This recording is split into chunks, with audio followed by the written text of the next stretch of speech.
Salam sejahtera selalu bagi kita semuanya. Terima kasih pada kesempatan perkuliahan hari ini. Kita ketemu lagi pada sesi di front office, yang mana pada kesempatan ini kita akan membahas terkait dengan strategi penjualan kamar oleh front office departemen, ya. Jadi yang terkait dengan strategi penjualan kamar oleh front office. Di sini kita mengenal teknik menjual kamar. Ya, teknik penjual kamar itu adalah sebetulnya ada dua, yaitu yang berkait dengan pendekatan atau approach, dan juga penjelasan dan penetapan harga kamar atau presentation and pricing. Nah, untuk pendekatan atau approach ini yaitu dengan cara ramah tamah, sopan, senyum, nah ini atau smart lah, smart hotel, ya, seperti itu. Nah, hal ini untuk mendapatkan kesan pertama atau first impression yang baik dari tamu. Itu modal dasar dulu sebelum kita ketahui bagaimana yang terkait dengan teknik-teknik mengenai selanjutnya. Ya, yang pertama adalah pendekatan, terus yang kedua adalah penjelasan dan penetapan harga kamar atau presentation and pricing. Di mana dengan menjelaskan fasilitas yang ada di hotel secara lengkap, maka bila diajukan harga kamar, si tamu tidak akan terkejut terlalu mahal, ya. Itu dikarenakan apa? Dalam menawarkan kamar, mulailah dari harga yang tertinggi, baru harga yang rendah. Jadi jangan langsung kita menggunakan harga yang istilahnya rendah baru tinggi, jangan. Jadi kita tawarkan dulu harga kamar yang notabene-nya kamar tersebut adalah kamar paling atas kelasnya, baru yang paling bawah, urutannya seperti itu. Itu adalah teknik menjual kamar yang dasar, yang istilahnya yang mendasar, ya. Nah, baik, kita akan melanjutkan dengan metode penjualan kamar.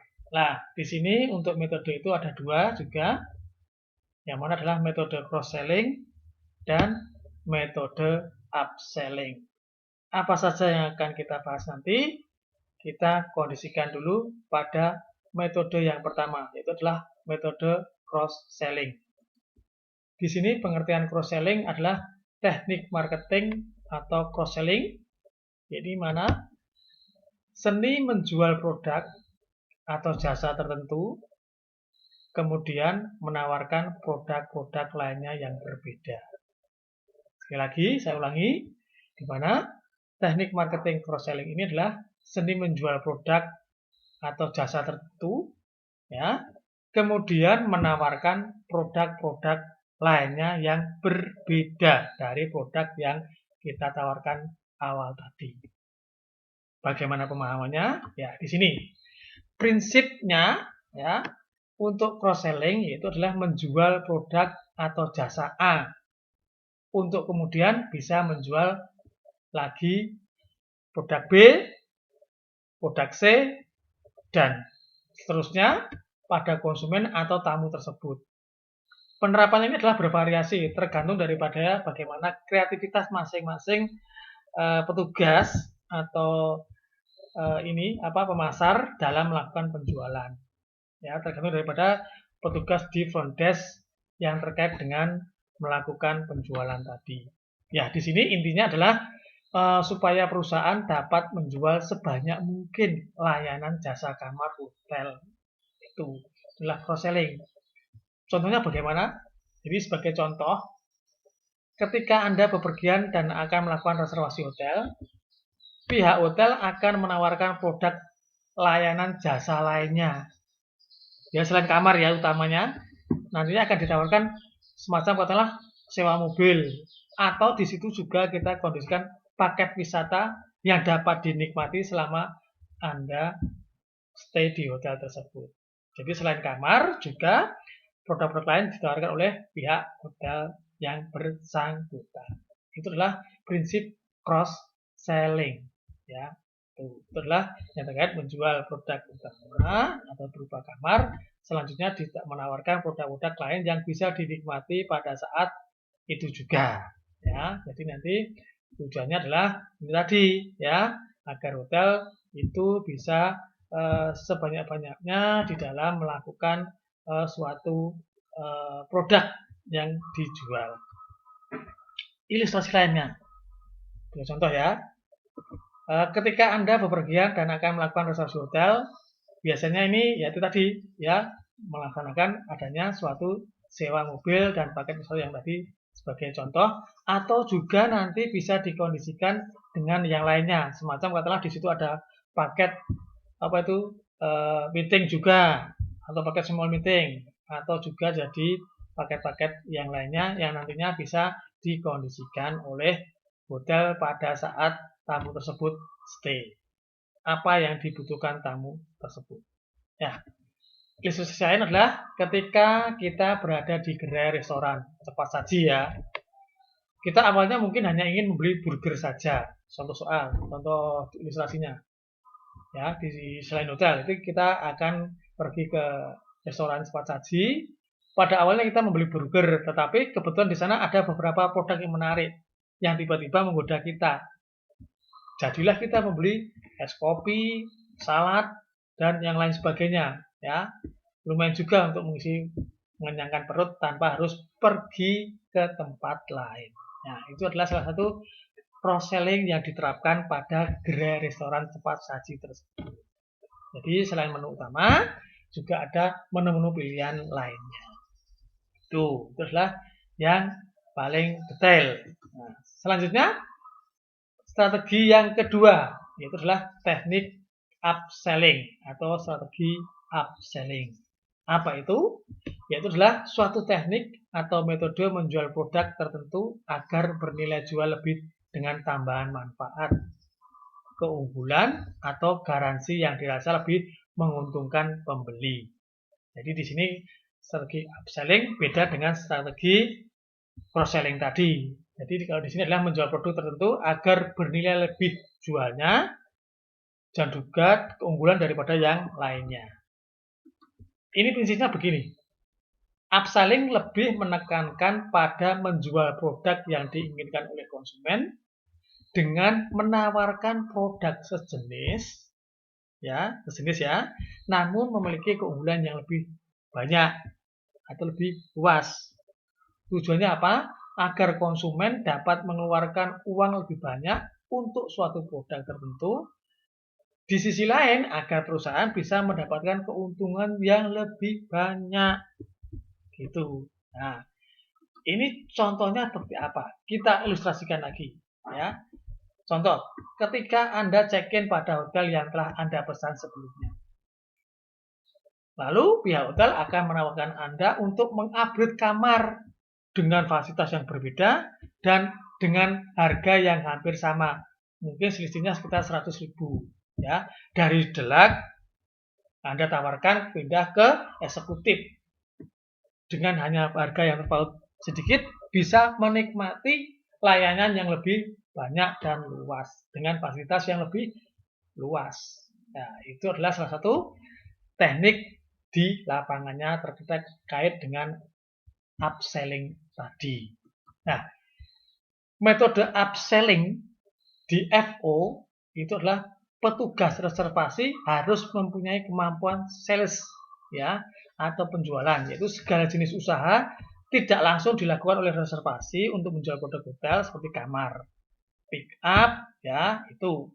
Jadi transfer juga dan fasilitas lainnya ketika tamu menanyakan hal tersebut melalui email maupun telepon. Ya, jadi tidak langsung, tetapi bisa dilakukan oleh reservasi sekaligus menjual produk lainnya.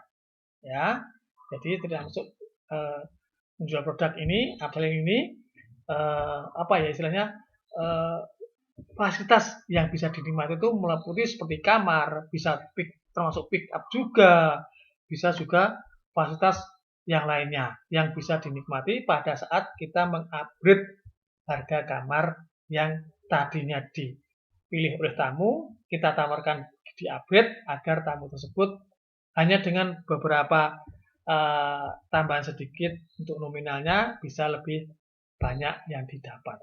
Jadi seperti itu tekniknya di FO. Nah, prinsipnya apa? Apabila tamu menanyakan ketersediaan kamar yang kategorinya lebih tinggi dari kamar yang telah dipesan melalui email tadi, reservasi di sini dapat melakukan room upselling dengan cara apa? Menjelaskan kelebihan fasilitas yang ada di kamar dengan kategori yang lebih baik dibandingkan dengan kamar yang asli dipesan tamu sebelumnya tadi. Ya.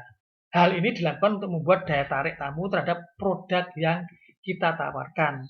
Ya, itu adalah yang terkait dengan prinsip-prinsip upselling di front office, terutama pada saat reservasi. Nah, setelah tamu tertarik terhadap penawaran kamar yang akan di-upselling tadi, selanjutnya pihak reservasi akan memberikan penawaran harga spesial yang lebih tinggi kepada tamu. Mungkin ditambah lagi yang lainnya. Ya, seperti itu. Apabila seorang reservasi mampu melakukan upselling kamar, maka juga harus mengetahui berapa kamar yang original dari tamu tersebut. Reservasi juga harus mengetahui berapa tambahan biaya yang akan dibayar oleh tamu tersebut per malamnya. Jadi harus benar-benar detail dan memahami serta menguasai yang terkait dengan harga kamar kalau nanti di-upgrade dengan kondisi atau metode upselling tadi. Jadi semakin tinggi kategori kamar yang ditawarkan, maka akan semakin mahal pula harga yang akan ditawarkan oleh reservation tersebut. Jadi pandai-pandainya mengatur siasat agar nanti kamar-kamar yang notabene-nya kelas atas bisa terjual dengan baik. Maksudnya dalam arti adalah harga baik, ya, sesuai dengan kriteria yang kita kondisikan untuk tujuan perusahaan. Itu ya adalah upselling. Nah, untuk penentuan harga upselling ini biasanya sudah ditetapkan oleh accounting department. Tugas dari seorang reservasi adalah harus mempelajari struktur harga kamar atau room rate structure. Nah, di sini berapa tambahan harga yang diberikan kepada tamu untuk penawaran upselling tadi, serta berapa harga dasar dari kamar yang asli dipesan tamu tadi. Jadi ada suatu ini ya, barometer ukurannya. Kalau sebelum di-upgrade itu berapa, setelah di-upgrade dengan fasilitas yang lebih baik itu berapa selisihnya. Itu nanti udah ada acuan sendiri dari Departemen Accounting yang nanti harus dipelajari oleh semua yang terkait dengan guest contact, terutama di front desk agent atau di front office. Nah, di sini ada beberapa keuntungan pemahaman hotel tentang upselling. Apa saja itu?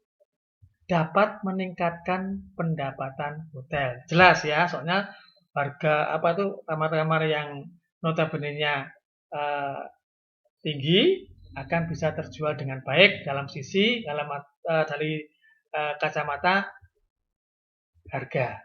Ya. Yang kedua adalah dapat memberikan pelayanan yang terbaik untuk tamu. Nah ini jelas, soalnya dengan adanya upselling, otomatis pelayanan atau layanan kepada tamu lebih ditingkatkan lagi, lebih luas lagi, dan lebih intens lagi. Intinya itu. Selanjutnya dapat menciptakan hubungan yang baik dengan tamu. Nah, otomatis kalau tamu nanti kita sudah terlalu sering intens dengan tamu tersebut, tahu apa yang menjadi karakter, historinya bagaimana, nanti akan kita bisa kondisikan pada saat tamu tersebut datang lagi ke hotel kita dan interaksi selama dia stay di hotel. Nah, di sini seorang reservasi juga akan terlihat lebih profesional kalau seandainya nanti dia bisa menerapkan metode upselling tadi. Ya, di sisi lain biasanya ini reservasi atau bagian reservasi akan mendapatkan insentif dari room upselling tadi sebagai daya tarik bagi petugas untuk bisa support terkait dengan tujuan perusahaan. Makanya adanya insentif tertentu yang nanti diperhitungkan dengan kebijakan yang diambil oleh para pemangku kebijakan atau manajerialnya. Nah, di sini juga akan menambah increase service tas kelangsungan kerja atau kontinu daripada employer tadi. Ya, seperti itu. Jadi itulah beberapa keuntungan dari pemahaman hotel tentang upselling. Begitu ya. Jadi demikian apa yang dapat saya kondisikan pada perkuliahan hari ini terkait dengan metode atau teknik menjual kamar, ya, baik dari dasar tadi dan juga dari cross-selling maupun upselling. Mudah-mudahan nanti dapat menambah perbendaharaan kita terkait dengan metode penjualan kamar. Apakah itu cross-selling, apakah itu upselling. Demikian dari saya perkuliahan hari ini. Sampai ketemu lagi pada kesempatan yang lain dengan ilmu-ilmu yang lebih ini lagi, lebih baik lagi dan lebih komplit lagi. Kita simak ya. Silahkan senantiasa stay tune di laman saya. Mudah-mudahan nanti dapat ilmu yang bermanfaat dan dapat juga dikembangkan di dalam kita nanti bisa bekerja di dunia industri pariwisata. Demikian, salam sehat selalu, tetap berkarya, tetap semangat di dalam situasi apapun. Amin.